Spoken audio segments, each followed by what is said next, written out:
All righty, time once again for the Poison Pill Podcast with Max and Stacy, coming to you from San Salvador, El Salvador, home of the free, land of the Bitcoin.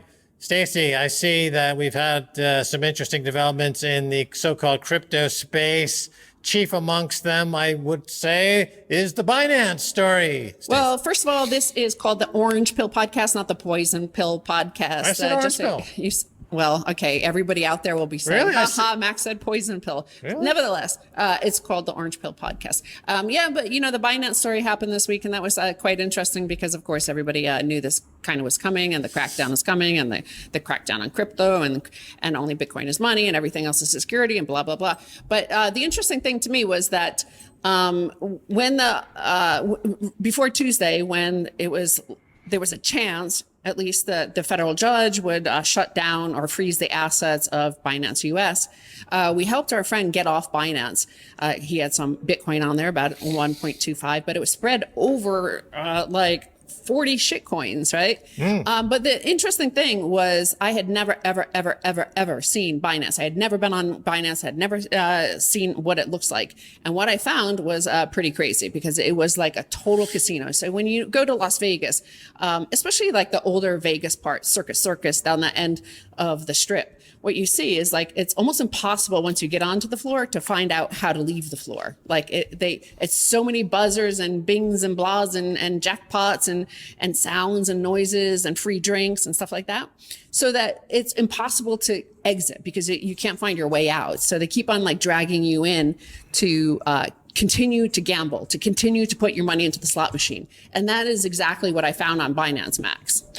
Yeah, casino technology is not terribly well understood, and its role in these online platforms like Binance, for example, is a prime example of how using casino technology applied to the exchange platform. And in the casino technology, in the casino world, one of the ways that they get people kind of hooked onto things like slot machines is by adjusting the win percentage of those fruit machines so that they can go from having somebody win every 100 pulls to one every 50 pulls.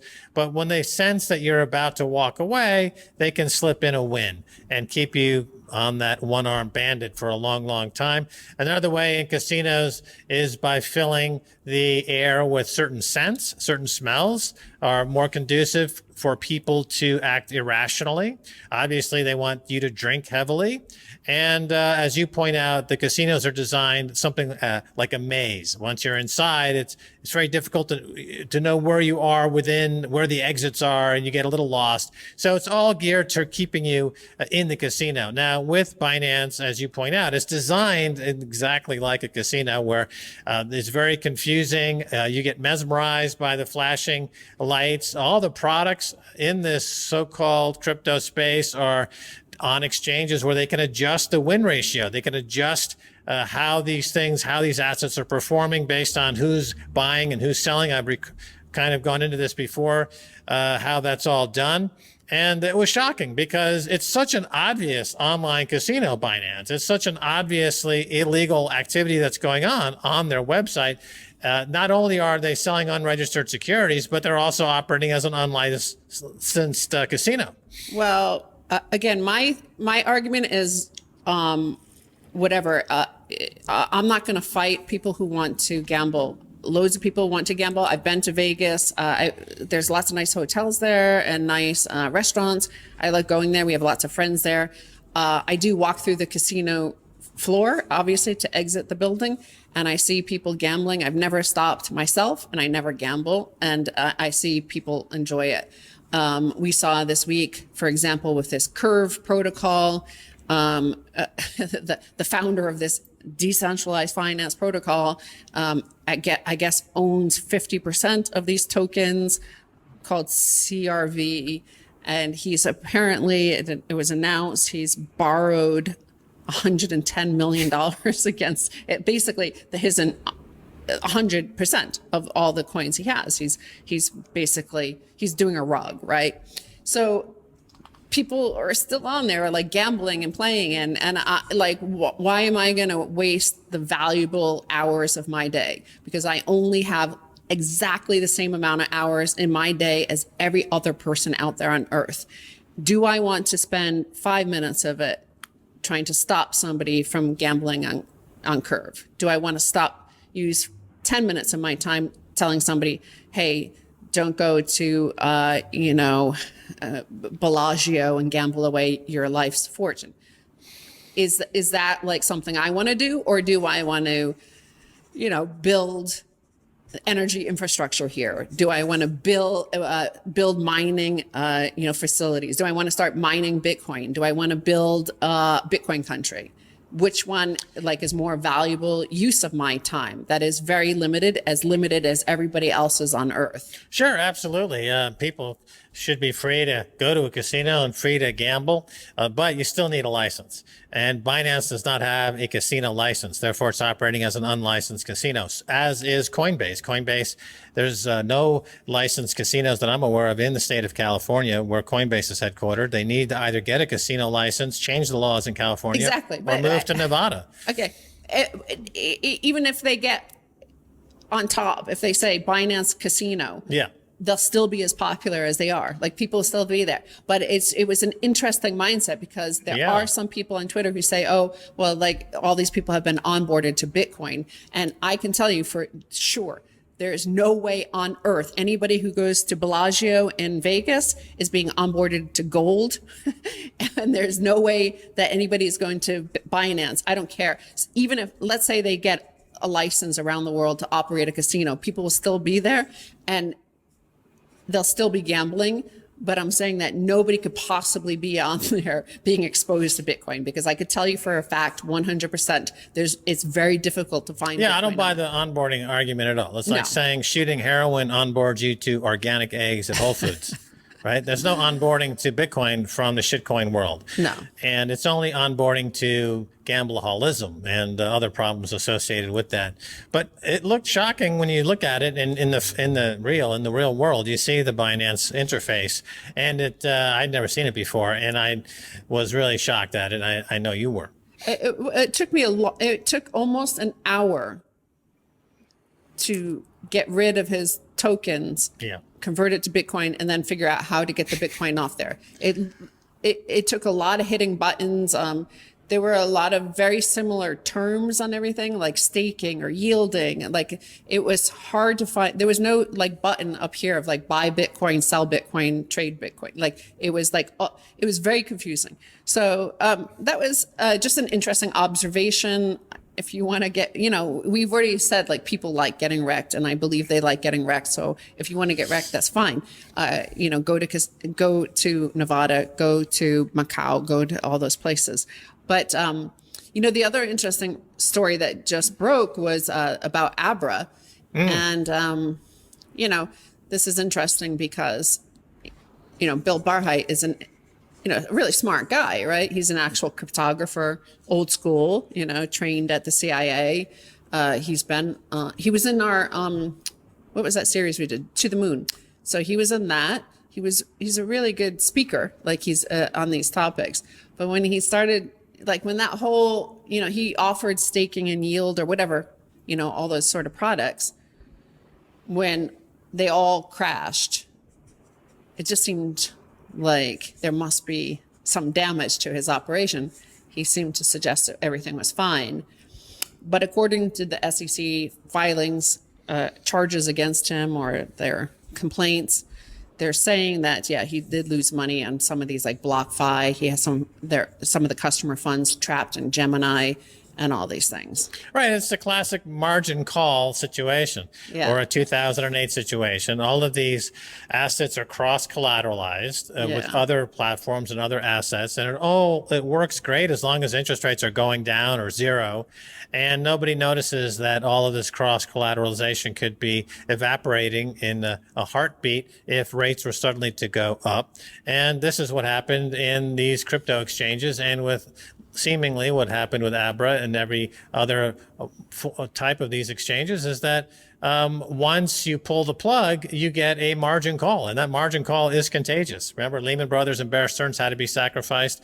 There's, of course, a great film called Margin Call, and all about a big fat margin call. And this is essentially what happened with Abra and all these other platforms, is that they ran out of runway. There was only, or as we like to say, you cannot taper a Ponzi scheme, right? A Ponzi scheme only works if you get fresh money in on the bottom to pay off the early investors at the top. When the fresh money at the bottom stops, let's say if interest rates go up and people can't get credit, then the Ponzi collapses, and that's what's happening across the industry. Yeah, it's just,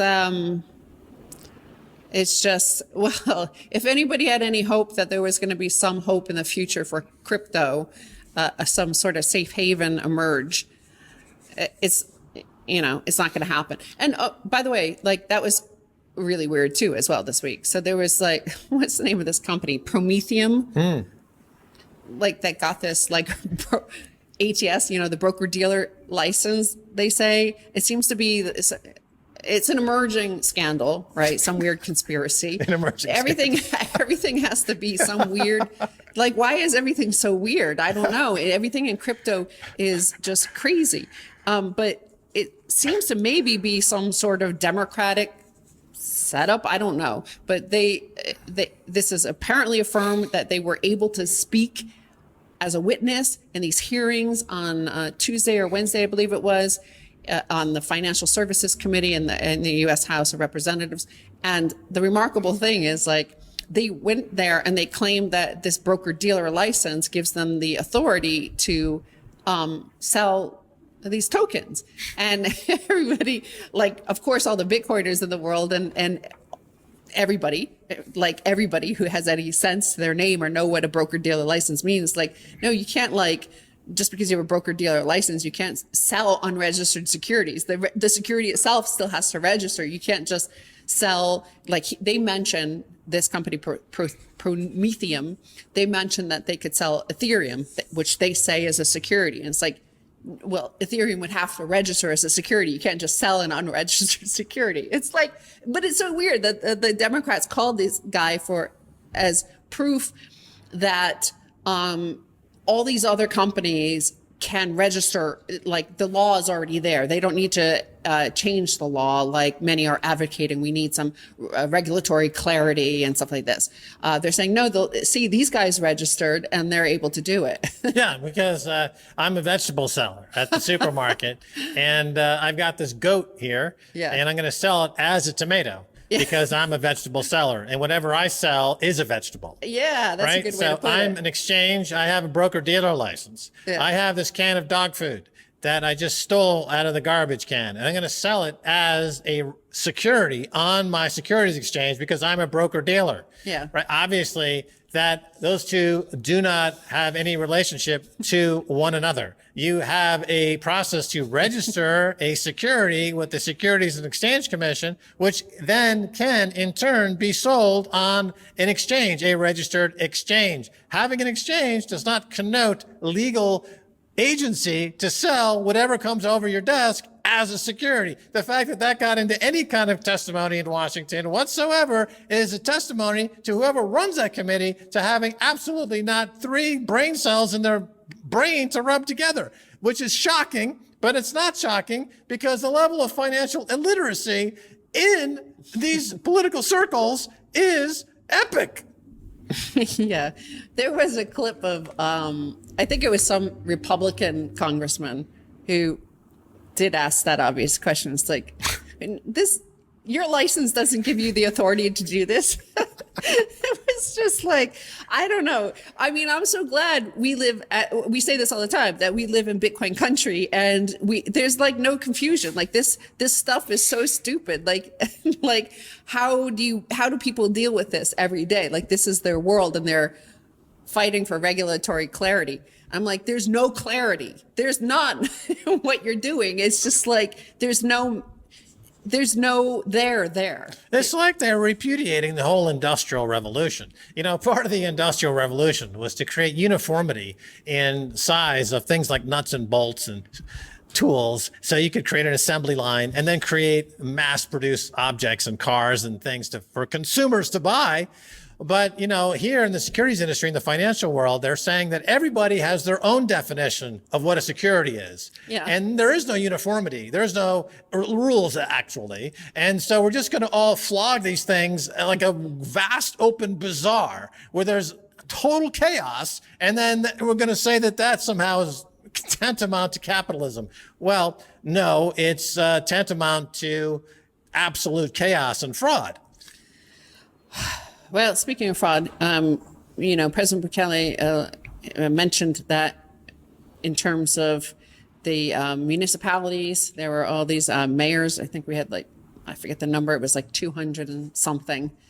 And Hersan Martinez put this into great context because he said, El Salvador is about the same size and both in landmass and in population as Massachusetts. And Massachusetts has 42 mayors. And now El Salvador has 44. But before it had 200 and something.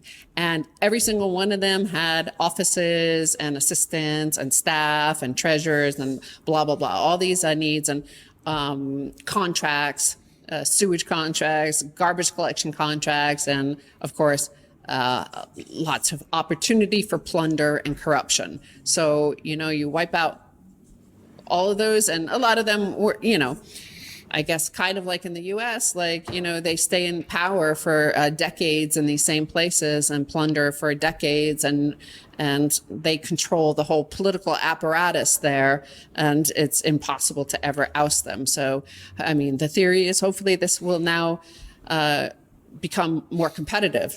These are bigger jurisdictions. It's harder, you have to fight for more votes. And so there's hopefully this rapidly improves the situation. I think you'll see. Yeah, it's institutional rot. Yeah. That was scraped away like barnacles on the hull of a ship is what President Bukele has done.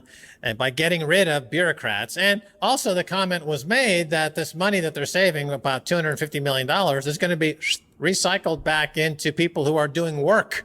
So once again, it's proof of work wins over proof of stake. Because if you're a bureaucrat in a mayoral spot somewhere in the country and you're just pushing paper around and doing nothing and charging the taxpayer a lot of money, that's proof of stake.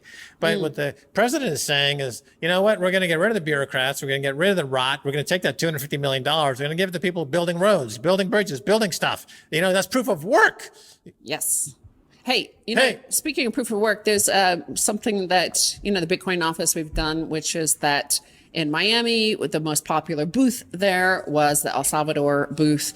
And, I worked with also Bitcoin to arrange to make that happen. And Will Hernandez there, he did an amazing job, way better than I thought possible. And it was by far, and you could just go, search on Twitter, you'll see that our booth, El Salvador booth in Bitcoin Miami at the Bitcoin Conf, Bitcoin 2023, was by far a wild success, right? The most popular there. So we were contacted by BTC Prague for the same. They asked us to run a booth there. So also Bitcoin, they arranged that. And El Salvador's ambassador to Germany, who also covers Czechoslovakia, the Czech Republic. I'm dating myself back to the 80s. So the Czech Republic, they ran the booth, and of course, it was super popular. And I saw Giacomo Zucco, he did a thread on how amazing the BTC Prague was and what he learned there. And one thing he tweeted, which was, he said, again about diplomacy, I was very surprised to see the first nation state having a booth in the expo area of a Bitcoin conference. El Salvador, of course, while I may not be a huge fan of nation states as a general concept, this was a pretty interesting first and very likely not the last. Oh, yeah. The booth in Miami was super popular because people, it's the star of the year is El Salvador and President Bukele. People want to move here. They want to find out about it. So there they all were. And I wish now I've got FOMO. I don't know really what you call FOMO if it's in the past. Regret. I have faux regret because the BTC Prague is over. But certainly the next one's coming up. And so also Bitcoin is the place to go if you've got a conference and you're looking for a booth to set up. Contact Also Bitcoin. Actually, yeah, go to them on Twitter because this is really important. Also, Bitcoin are an organization, they're Association of Bitcoin, and Will Hernandez runs it. He's a Salvadoran who returned to El Salvador. I think he was living in America, and he returned here to work for Paxful, and obviously Paxful's gone now. They're no longer here. The company's like disappeared essentially. But he now, he does Bitcoin work, but he also runs ASO Bitcoin, and with some lawyers who I've worked with at the Bitcoin office. They do a lot of, they help us out a lot. They know all the Bitcoin laws here, and they've just started a business. If you go to ASO Bitcoin, and helping Bitcoiners onboard to El Salvador. So they will get you residency visas. They'll set up your company, make sure you abide by all the laws and know the regulations and stuff like that. And I know because I work with them, their legal team, that they're across all the laws and abide by the laws and are like Bitcoiners. So, and they're loved by the community. It's because it's a small Bitcoin country, right? We have less than 7 million people here, and many Bitcoiners arriving by the day. But what we're doing is building the country, the place we want to be, right? So we all work together. It's a small community. We have some people in San Salvador where we are, Bitcoin Beach, where everybody goes, the first stop, naturally. Me Premier Bitcoin, ASO Bitcoin, like everybody works together. Galloy Bitcoin Beach Wallet, now called Blink.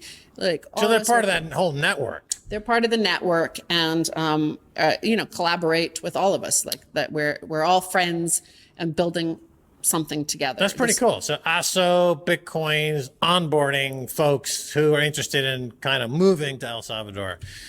I'm going to search, pardon the silence in the audio here, but so if you go to Twitter, it is ASO BITCOIN, ASO Bitcoin. And their website is asobitcoin.org. And you'll find there up at the top, it says concierge.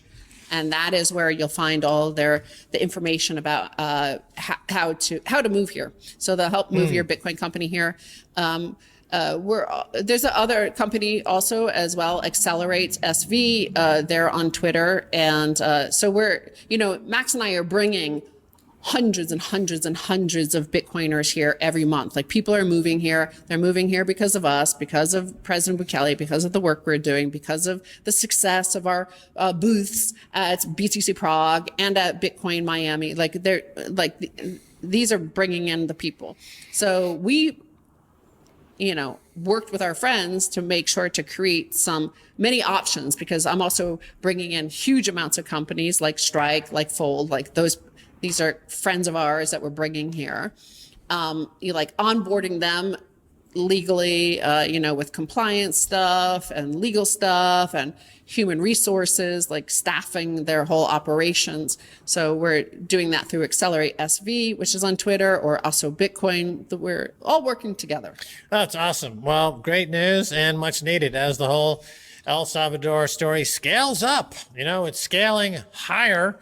And as the rest of the world seemingly is kind of figuring out what to do with themselves, what do they want to do when they grow up in these other countries? Everyone here has a good idea. We want to go to the place we want to be. Well, it's like, this is the premier place, right? If you're a Bitcoin company, you want to come here, and Bitcoin is the future of finance, it's the future of economics, it's the future of the world. And so obviously you're going to come to Bitcoin country, just as at one time people used to go to Silicon Valley. If you ran a software company, if you had a web company, if you had an online company, if you had an internet company, you had to go to Silicon Valley because that's where all the talent was, that's where all the vibe was, that's where the future was. And so, in the last few moments here, I do want to say, like, that's been a remarkable thing in the last week since our last episode. I mean, we had covered that Nordstrom, that was famously downtown at Union Square, left.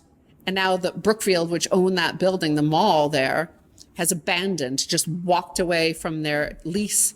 So we're seeing like extraordinary abandonment. Somebody abandoned their Hilton that they had the largest hotel in San Francisco. They abandoned the hotel. Like it's literally being abandoned. Like people are fleeing. And the remarkable thing is like, this is part of that whole, the past 4 or 5 years of those same sort of people in the Democratic Party running these campaigns of, oh, we have to stop disinformation. And this was one of the things that they said was disinformation. It was racist to talk about all the looting going on there, and that they're, and in fact, don't call them looters because this harms their feelings, right? But now, like, literally it's being abandoned. Huge companies, small companies, all companies are abandoning the city. People are fleeing. Like, these are not like little, they can't hide the total abandonment of the city. It's just remarkable. I had never heard about this jingle mail applied to hotels. I mean, I hear about, oh, they're walking away from their mortgage. It's jingle mail. They left the keys in the mailbox and they walked away. And now, but I didn't know that people can do this with $200 million, $250 million hotels in downtown San Francisco. Like, the lenders are just walking away and they're just leaving this incredibly big structure, right? And of course, to maintain it, and very quickly it goes downhill, because if you're not maintaining these buildings every single day, tightening up screws and doing the cleaning and all that stuff, they just kind of disintegrate. The entropy sets in rapidly. So the value of these things is going to depreciate rapidly, and then they become abandoned eyesore like garbage you're going to have to tear down at some point. And that, of course, is very expensive. So we're talking about San Francisco potentially becoming a ghost town. Good riddance, man. That's like all of that is turning into a ghost town, right? That's it. Those are the last days of fiat, and that's what's happening. But we're building an arc here, and cool things are happening, and we're building. So that's all we care about. Volcano energy. Well, it's time to get back on the ark and sail away here in the El Salvador La Savior, as it were. Until next time. La Savior? It's El Savior. Yes, indeed. Bye, y'all.